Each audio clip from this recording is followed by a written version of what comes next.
একবার ইন্দ্রদেব তার শক্তির উপর অনেক অহংকার হয়ে গিয়েছিল। তখন গোকুলের সবাই ইন্দ্রদেবের পূজা করত।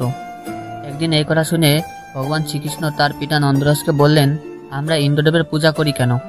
তখন নন্দরাজ বললেন, ইন্দ্রদেব আমাদের কৃপা করে বৃষ্টি ঝরান এবং এই বৃষ্টির কারণে মাটি উর্বর থাকে এবং গাছগাছালি থেকে অনেক ফলমূল সেগুলো খেয়ে আমরা বেঁচে থাকি। শ্রীকৃষ্ণ বললেন, কেন? আমরা তো গোবর্ধন পর্বতের পূজা করতে পারি, তার কৃপার কারণে আমরা ওখান থেকে ফলমূল সংগ্রহ করে খেয়ে বেঁচে থাকতে পারি।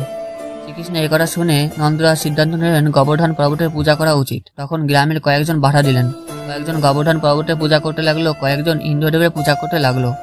তখন ইন্দ্রের পূজা বন্ধ করার জন্য বলরামকে বললেন, আপনি ইন্দ্রের পূজার সকল ঘি খেয়ে ফেলেন। বলরামও তাই করল।